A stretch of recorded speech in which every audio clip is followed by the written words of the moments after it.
Hello everyone, welcome and welcome back to my YouTube channel commerce with Gungun. तो आज के इस वीडियो में हम इंग्लिश की प्रेजेंटेशन टिप्स को देखने वाले हैं। तो आज मैं इस वीडियो में आपको 7 पावरफुल टिप्स बताऊंगी जो कि आपके पेपर में 4 चांद लगा देगी। और आपको इस वीडियो में क्या क्या मिलने वाला है: important stanza, important question answer and fix format for answer writing. और लास्ट में आपको एक बहुत ही ज़्यादा पावरफुल टिप्स देने वाली हूँ, बोनस टिप देने वाली हूँ जो कि आपके आंसर में जान डाल देगी। मतलब कि आपका आंसर बहुत ही ज़्यादा बेहतरीन लगने लग जाएगा। तो इस वीडियो को आप एंड तक ज़रूर देखना। और इस वीडियो में अपनी जो प्री बोर्ड की जो कॉपी है उससे आपको प्रेजेंटेशन टिप्स बताऊंगी और मैंने क्या गलती की है उसके अंदर, जैसे मेरे मार्क्स कटे हैं तो वो भी आपको बताऊंगी। तो बिना किसी देरी के इस वीडियो को स्टार्ट करते हैं। Let's get started. तो जैसा कि आप यहाँ पे देख सकते हैं, प्री बोर्ड एग्ज़ाम है 2024-25। यहाँ पे आपको अपनी डिटेल्स फिल करनी है। फिर यहाँ पे मेरी 80 out of 68 and half number आए हैं जो कि मेरे लिए बहुत ही कम है। तो देखते हैं मैंने ऐसी क्या गलतियाँ की हैं। तो यहाँ से हमारी पहली प्रेजेंटेशन टिप बनती है, वो है हमें सेक्शन वाइज पेपर करना है।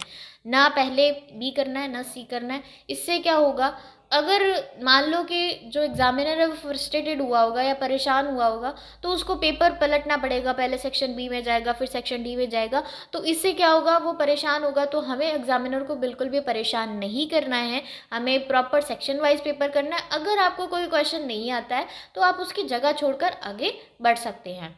तो पहली हमारी प्रेजेंटेशन टिप ये थी। और फिर आपको क्या करना है, प्रॉपर आंसर अपने यहाँ पे लिखना है।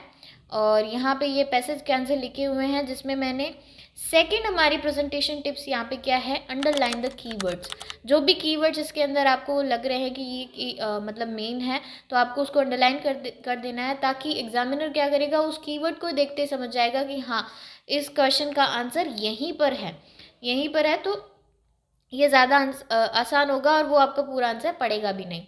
तो आपको कीवर्ड को ज़रूर हाईलाइट करना है। फिर नेक्स्ट यहाँ पे क्वेश्चन सेकंड है जिसमें हमारे पैसेज का आंसर लिखा हुआ है। और फिर हमारा आ जाता है सेक्शन बी। इसमें हमारी थर्ड टिप आती है कि हर सेक्शन को नए पेज से स्टार्ट करना है। जैसे कि यहाँ पे सेक्शन बी नए पेज से स्टार्ट हुआ है, सेक्शन सी और डी भी मैंने नए पेज से स्टार्ट किया। आंसर हमारा 3 है जिसमें हमने एडवर्टाइजमेंट को यहाँ पर लिखा है। इसके हमारे 4 नंबर पूरे आए हैं। और फिर हमारा आंसर 4 है जो कि रिपोर्ट का है। रिपोर्ट को आपको प्रॉपर फॉर्मेट के अंदर लिखना है। और यहाँ पर मेरे जो है ग्रामर के नंबर यहाँ पर कटे हैं। फिर यहाँ पर आंसर 5 है जो कि लेटर है, पूरा फॉर्मेट है। आपको डिस्क्रिप्शन बॉक्स में इसके फिक्स फॉर्मेट आपको मिल जाएंगे तो आप वहाँ पे जाके चेकआउट ज़रूर कीजिएगा। फिर यहाँ पे भी मेरे ग्रामर के नंबर कटे हैं क्योंकि मुझे इतना इंग्लिश में थोड़ा लिखने में दिक्कत होती है कि आंसर को कैसे लिखने होते हैं। तो यहाँ पे ग्रामर में मतलब नंबर कटे हैं मेरे। फिर हमारा सेक्शन सी जो कि ग्रामर का सेक्शन है। तो इसमें क्या करना है, आपको जो यहाँ पे डैश दिया होगा या आपको नया सेंटेंस बनाना होगा तो आपको उसको पूरी लाइन लिख के लिखना है। ऐसे नहीं कि आपका जो डैश का आंसर है सिर्फ वो आप वही लिख रहे हैं। जैसे कि यहाँ पे फ्रेजल वर्ब का है तो यहाँ पे मैंने पूरी लाइन लिखी है, ना कि यहाँ पे सिर्फ ये लिखने की बजाय। फिर नेक्स्ट हमारा सेक्शन डी जो कि टेक्स्ट बुक का है, बहुत इंपॉर्टेंट है। तो यहाँ पर सेक्शन आंसर हमारा 10 है जो कि पैसेज का मैंने यहाँ पे आंसर लिखा है। फिर हमारा आंसर 11 जो कि हमारा है टेक्स्ट बुक के क्वेश्चन आंसर से। इसमें हमारी जो टिप है वो क्या है कि आंसर जो आपका आंसर आप लिख रहे हैं तो उससे पहले उस चैप्टर के ऑथर का नाम लिखेंगे तो इससे आपके एग्जामिनर पे बहुत अच्छा इंप्रेशन पड़ेगा। इससे पहले वाले वीडियो में भी मैंने आपको कहा था कि ऑथर्स नेम आप याद ज़रूर कर लीजिएगा और आपको मैंने PDF भी दी थी। तो आपको क्या करना है, कैसे लिखना है, in this lesson the William Douglas. ऐसे आपको अपना जो आंसर है उसको स्टार्ट करना है, सीधे आंसर नहीं लिखना। In this lesson William Douglas was a version of water, ऐसे आपको लिखना है। तो इससे आपको बहुत ही अच्छा इंप्रेशन पड़ेगा। फिर क्या है, यहाँ पे कीवर्ड्स को हाईलाइटेड किया हुआ है।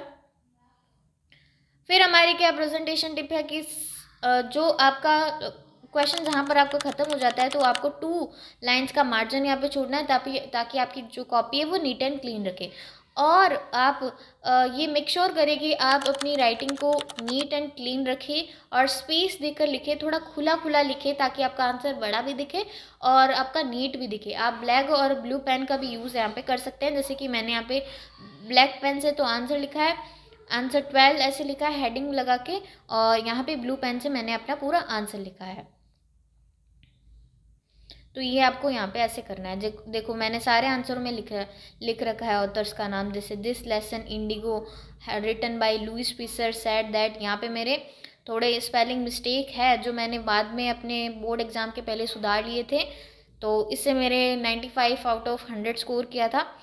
तो आप भी अभी भी अपनी जो गलतियां हैं उसको सुधार सकते हैं और बोर्ड्स में बेहतरीन मार्क्स ला सकते हैं। फिर हमारा यहाँ पे पोइट्री सेक्शन स्टार्ट हो जाता है जिसमें हमारे स्टैंजा आए हुए हैं। तो इसमें आपको रेफरेंस, कॉन्टेक्स्ट और एक्सप्लेनेशन लिखनी है और उसको आपको डबल लाइन से हाईलाइट कर देना है। और यहाँ पर पोइट्री के तो आपको सारों को याद करने ही पड़ेंगे ऑथर्स नेम। यहाँ पे आंट जेनिफर ऐसे आप लिख सकते हैं, this line known I catching lines have been adopted from the poem of Aunt Jennifer, ऐसे आपको लिखना है कॉन्टेक्स्ट और एक्सप्लेनेशन।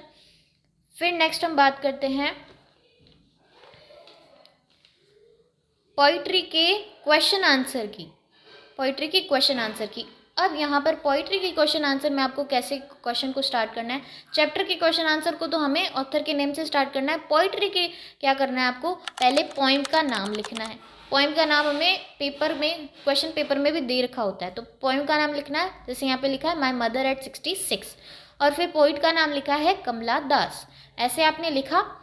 फिर यहाँ पर क्या लिखना है, आपको अपना आंसर जो स्टार्ट करना है। In this poem Kamala Das was driving from parents house to go for Cochin airport, her mother sits beside, ऐसे आपको अपना आंसर जो है स्टार्ट करना है। फिर आपको क्या करना है, आंसर 15। यहाँ पर मैं आपको एक बोनस टिप देना चाहती हूँ जो कि बहुत इम्पॉर्टेंट है। मैंने अपने बोर्ड से मतलब थोड़े दिन ही पहले ये मतलब पता चली थी कि यहाँ पर कोट्स भी हम लिख सकते हैं। जैसे कोट होते हैं ना, हम जैसे कोट्स होते हैं, तो वहाँ पर आपको पोइट्री के और प्रोज सेक्शन के चैप्टर्स के सारे कोट्स आपको मैं नीचे डिस्क्रिप्शन बॉक्स पे डाल दूंगी, तो वहाँ पे आप जाकर चेकआउट कर सकते हैं कि आपको कैसे कोट्स लिखने हैं। तो अगर आप कोट लिखते हैं तो आपका आंसर जो है बहुत ज़्यादा पावरफुल बन जाता है और एग्जामिनर को लगता है कि बहुत बेहतरीन इसने तैयारी की है और बहुत बेहतरीन इसने आंसर लिखा है। तो आपको भी वो कोट्स लिखने हैं। जैसे यहाँ पर आपने पोइम लिख दी, पोइट का नाम लिख दिया, और यहाँ पर अपने अपना जो कोट है वो यहाँ पे आपने लिख दिया और उसको बॉक्स के अंदर डाल दिया, और फिर अपना आंसर स्टार्ट किया, तो आपका आंसर जो है बहुत ज़्यादा अच्छा लगेगा। तो आपको ऐसे लिखना है। यहाँ पर सारे अंडरलाइन किए हुए हैं, और यहाँ पर भी अपने यहाँ पे लिखा है जैसे इन दिस स्टोरी, कल की ऑथर्स का नाम लिखा हुआ है। ये आंसर 17 है, तो सब में लगभग एक जैसी है। और आंसर 18 जो कि हमारा MCQ सेक्शन है, तो उसको आपको ऐसे सॉल्व करना है। आपको जो ऑप्शन है वो भी लिखना है और ऑप्शन का जो आंसर है वो भी आपको यहाँ पर लिखना है। तो ये हमारा यहाँ पर पेपर एंड होता है। तो एक बार हम प्रेजेंटेशन टिप्स को वापस एक बार दोहरा लेते हैं। तो हमें क्या क्या करना है। First tip, section wise paper करना है। क्या करना है, सेक्शन वाइज पेपर को करो। फिर हमारी दूसरी प्रेजेंटेशन टिप है अंडरलाइन द कीवर्ड्स, कीवर्ड्स को अंडरलाइन करना है। थर्ड हमारी प्रेजेंटेशन टिप है कि हर सेक्शन को न्यू पेज से स्टार्ट करो, ये। फिर फोर्थ है हमारी neat and clean and space देकर लिखो, और ब्लू और ब्लैक पेन का भी आप यूज़ कर सकते हैं। फिफ्थ हमारी है एवरी आंसर में उस चैप्टर के ऑथर का नाम लिखो और उसे हाईलाइट कर दो ताकि वो एग्जामिनर को दिखे। अंडरलाइन कर दो, हाईलाइट करने के लिए उसे अंडरलाइन कर दो। फिर हमारी सिक्स्थ हमारी प्रेजेंटेशन टिप है एवरी आंसर के बीच में 2 लाइन का मार्जिन ज़रूर छोड़ना है। और सेवेंथ हमारी जो प्रेजेंटेशन टिप है वो है पोइट्री वाले क्वेश्चन आंसर में पोइम का नाम और पोइट का नाम दोनों आपको लिखना है, फिर आंसर शुरू करना है। और हमारी बोनस टिप क्या है कि आपको अगर अपने आंसर को और पावरफुल बनाना है तो इसमें आप कोट्स भी लिख सकते हैं, जो कि मैंने अपने डिस्क्रिप्शन बॉक्स में डाल दिए हैं, जो कि मैंने अपने आंसर में अप्लाई किया था और उसको याद करके उसमें बोर्ड्स में लिख के आई थी। तो आप ये प्रेजेंटेशन टिप्स अगर फॉलो करते हैं तो आपके बहुत अच्छे मार्क्स आएंगे। और एक बात और कहना चाहती हूँ कि इस टाइम पर यूट्यूब पर बहुत सारे मटेरियल बच्चों को प्रोवाइड करे जा रहे हैं, और आपके आसपास की जो कोचिंग है वहाँ पे वो बहुत सारे मटेरियल्स आपको प्रोवाइड किए जा रहे हैं फॉर रिलेटेड बोर्ड्स। तो आप अगर सारी चीज़ों में आप फोकस करेंगे तो आप किसी एक चीज़ पर फोकस नहीं कर पाएंगे। अगर आपको मेरा जो कंटेंट है वो आपको पसंद आ रहा है तो आप वहाँ से पढ़ सकते हैं। अगर आपको कोई और आप पढ़ते आ रहे हैं या आप पूरे साल उसी से पढ़ाई की है तो आप उस पर ही फोकस करें। आपने जो पूरे साल एक कंटेंट पढ़ा है या आप ये इंपॉर्टेंट क्वेश्चन पढ़ना चाहते हैं तो आप सिर्फ एक पर फोकस करें। अगर आप सबके कंटेंट को पढ़ना चाहेंगे तो वो पॉसिबल नहीं है और इससे आप कंफ्यूज भी हो जाएंगे। तो आपको एक कंटेंट को फोकस करना है और उसको बार बार रिवाइज करना है। बार बार रिवीजन करने का बहुत फ़ायदा होता है। तो ये बात आप ध्यान रखिएगा कि सारे जो कंटेंट को आप फॉलो करें तो ये आपके लिए बहुत ही प्रॉब्लम खड़ी हो सकती है। तो आपको एक कंटेंट लेना है, उसको बार बार रिवाइज करना है और उसको बार बार पढ़ना है। तो ये आपके लिए फ़ायदेमंद रहेगा। तो मिलते हैं किसी अगले वीडियो में, और सब्सक्राइब करना मत भूलिएगा और अपने एक दोस्त के साथ इस वीडियो को ज़रूर शेयर कीजिएगा। तब तक के लिए धन्यवाद।